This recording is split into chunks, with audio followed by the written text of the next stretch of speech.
One of the noticeable things you'll see if you follow the war in Ukraine over time is the mood swings. Then Russia's winning, then they're losing, then they're winning again, then they're doomed. Right now, the pendulum is swinging towards the Russia being doomed side of things. A few months ago, the story was very different. It was that Russia had momentum and that the Ukrainian defenses were about to collapse. But then the Americans approved the assistance package, and Ukraine has been allowed to use Western weapons to strike on Russian territory. And when you look at the front lines, then the Russian momentum is gone. So there is a growing optimism among those who support Ukraine. But I want to caution against getting too carried away by that optimism. In fact, I think that if there are too many stories in the media that say that Ukraine is winning, then that might be counterproductive, because in the Western camp, there is not consensus about what victory is supposed to look like. And most notably, Ukraine is obviously fighting for victory, but if we judge by past performance, then the Biden administration is mostly concerned about escalation management. And if things suddenly start going really well for Ukraine, then they might start withholding some of that support because they will get concerned that a Russian defeat can lead to escalation. So in this video, I want to explain this concept of escalation management and what it is that the Biden administration is trying to do. So let's talk about it. The Ukrainian vision of victory is pretty easy to understand. It consists of two things. First, they want to liberate all their land. They want to throw the Russians out. And then secondly, they want Russia to lose the war so badly that they will learn the lesson. They will never again try to invade Ukraine. And then there are some discussions in Ukraine about whether or not both of these goals are realistic and attainable. What could a Ukrainian victory look like if it's not possible to liberate all the territory? Is it possible to give the Russians this painful experience of defeat if they actually get to keep some of the territory that they have taken? Or in that case, will the Russians just interpret that as a limited kind of victory? So those are discussions that are going on about the shape of what a Ukrainian victory can look like. But the essential idea is pretty simple. It is to liberate the territory and to cause the Russians a painful defeat. The American perspective, as it has been carried out by the Biden administration, it's a bit more complicated. For them, the primary goal is escalation management. The most important goal is to isolate the war so that it only happens in Ukraine. And then after that, they would also like to help Ukraine win the war. But the most important thing is that the war does not spread to other countries. And this means that in some cases, the Ukrainian and the American goals, they will be aligned and they will sort of work in the same direction. And then in other cases, it will mean that there is less alignment, that the Ukrainians want one thing and the Biden administration will want something else. Because the Ukrainians will tend to be quite aggressive about trying to achieve victory as fast as possible. And the Americans will typically prefer to sort of err on the side of caution. So that's why we have had all these discussions about red lines, and every time a new weapon system has been delivered to Ukraine, it's happened with a lot of delay and in much smaller quantities than the Ukrainians would have wanted. And I think this situation is going to continue. Right now, there is growing optimism on the side of those who support Ukraine because things are starting to go better for Ukraine on the battlefield. And that will obviously mean that people will start talking about whether Ukraine can actually start retaking the initiative and begin pushing the Russians back. And I think that when we look at the situation on the battlefield, then that actually confirms the notion that if Ukraine gets the right equipment, then they can actually deliver the military results. But ironically, if things start to go really well for Ukraine, then we might see the Biden administration starting to scale down some of that military assistance because there is a concern that too much Ukrainian success can actually lead to escalation. So this concept of escalation is very important if we want to understand what it is that the Biden administration is trying to achieve and what it is that they're concerned about. And I think we can think about it in terms of three different types of escalation that the Biden administration is trying to balance. First, the American president has very clearly stated that he has an understanding that if Russia wins the war in Ukraine, then they will continue their aggression into other countries in Europe. And that just means that a Russian victory will mean that Russia gets emboldened. They will get access to more resources that they can then use for more aggression into Europe. And the soldiers that Russia will use for that aggression into Europe will be the Ukrainians that then will be mobilized into the Russian army. So Biden has this understanding that if Russia wins, then that will lead to escalation. And that's why Russia can never be allowed to win the war in Ukraine. The second type of escalation that we're talking about is that type of escalation where it's about red lines. So that's if we cross this line or that red line, then that will cause Russia to retaliate against NATO. I think by now there is a kind of general understanding that this kind of escalation in connection with red lines, it's not really an issue. Russia might do things against Europe and NATO. They can do sabotage and hybrid attacks, but they're going to do that if they think it will benefit them. And if they think it will benefit them, then they're going to do that no matter what. And if they think that doing so will hurt them, then they're not going to do it. And they're not going to do it even if we cross some red line and they would like to take revenge, but they're not going to hurt themselves in the process of taking revenge. So that type of escalation is not actually connected to specific decisions that the West is making about what kind of military aid we give to Ukraine. So it's a question of general deterrence so that the Russians won't think that they can benefit from attacking NATO, but it's not really, there's a lot of talk in the media about this kind of escalation that is connected to red lines, but in reality, it's not a big concern. At this time, the Biden administration, they understand that there is not a whole lot that Russia can do when the Western countries make these decisions about changing policies or crossing red lines. The last type of escalation that the Americans are trying to balance is it's a little different. It's the risk that things can start to suddenly spin out of control if the Putin regime starts falling apart. So there is in the American government a very strong conviction that this is an unwinnable war for Russia and that if the war continues long enough, then that is going to lead to a collapse of the Russian state.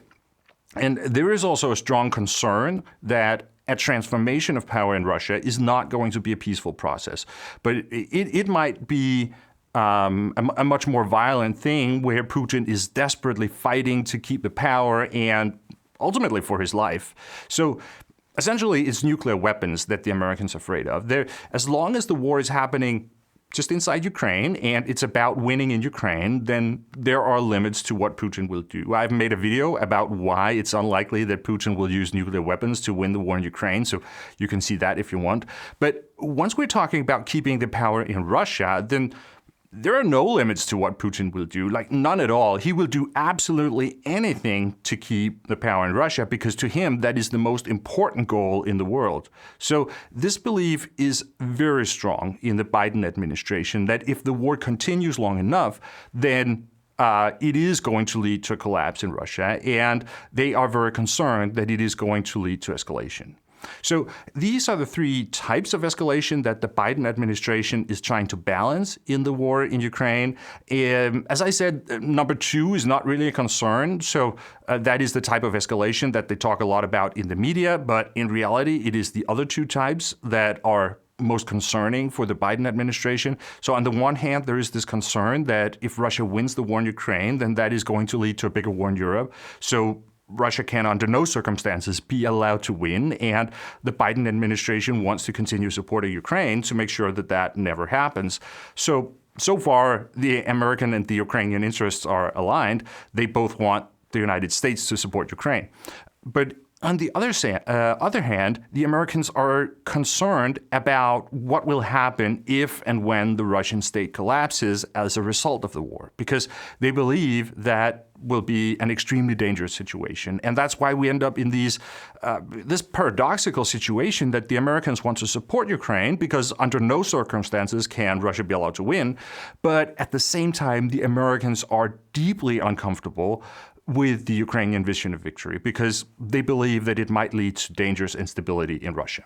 So this type of balancing act has basically been Joe Biden's strategy for Ukraine until now in the war, and I don't really see anything that indicates that that is changing. So I think the most likely thing that we're going to see is that the Americans will continue that policy. And that means that the United States is going to provide a lot of support for Ukraine, but that they're not interested in actually giving Ukraine all the things that they need to really get momentum against the Russians.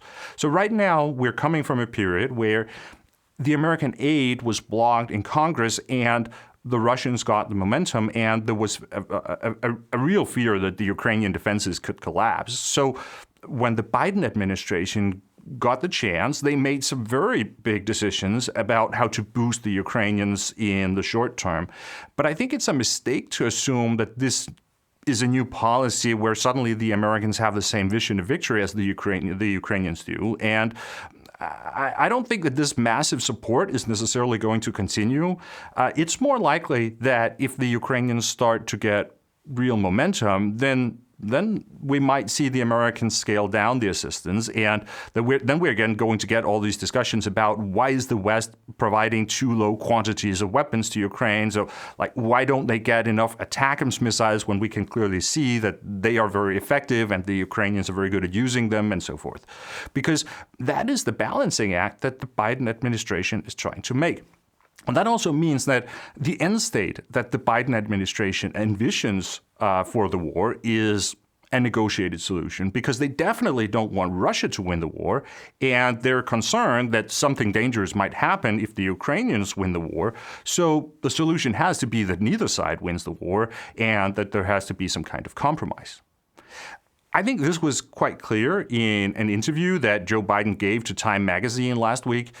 This interview, it got a lot of attention because Biden essentially said that he's not currently supportive of the idea that Ukraine will join NATO.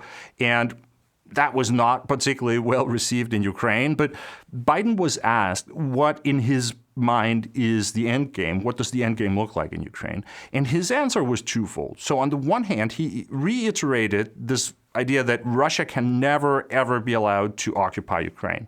But then, on the other hand, he said that the end game in Ukraine does not necessarily mean that Ukraine is a member of NATO. So what he's trying to do here is to make it clear that Russia can't win the war, but that because the United States is going to continue supporting Ukraine, and they will make sure that that doesn't happen. So Russia can't win. But on the other hand, he keeps the door open for negotiations with Putin because he understands how important that question of NATO membership is if they want to make some kind of deal with the Russians. I want to finish off by saying that I think there are some very serious problems with this American policy. It's basically built on an assumption that Russia is going to collapse if the war continues long enough. So it's a story about inevitable Russian decline. But it's also based on an assumption that the Russians see the situation the same way, that they also share this understanding that the war is undermining their own country and that therefore the Russians will find an interest in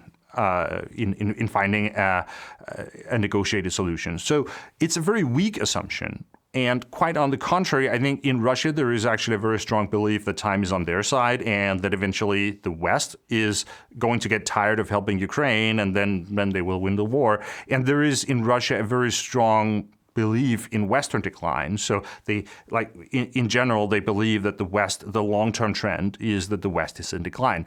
So both in Russia and in America, there is a strong belief that time is on their side and that the other side is in decline. So even if the Biden administration could somehow persuade Putin to negotiate, then there is absolutely no chance that he's ever going to accept a deal that ensures that Russia can never occupy Ukraine.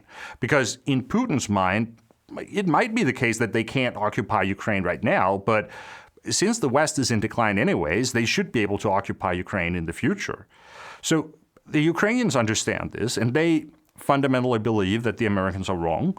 They don't think that Biden's approach is going to work and that it's going to lead to lasting peace. So the Ukrainians understand how dependent they are on the Americans to fight this war, but they also believe that the Biden administration doesn't really understand what it will take to end the war. So they're going to continue pushing the boundaries in the direction that they think is the right one. So the Biden administration's approach has some pretty tough odds, we can say, because neither side in the war really believes that they have a good point. But nevertheless, I think it's important to understand what it is where it is that the Biden administration is coming from when they prioritize escalation management so highly. And I also think it's important to acknowledge that that these concerns are real. Like, these threats do exist. These types of escalation might happen, but I think it would probably be better to find some other ways to address those concerns than trying to micromanage the war in Ukraine in a direction that basically both Russia and Ukraine believe is out of touch with reality. So, okay, I will end it here. If you found the video helpful or informative, then please give it a like. And also remember, you can subscribe to the channel and click the bell icon to get notifications when I upload new videos. If you want to support the channel, you can do that by subscribing to my newsletter on www.logicofwar.com. Thank you very much for watching, and I will see you again next time.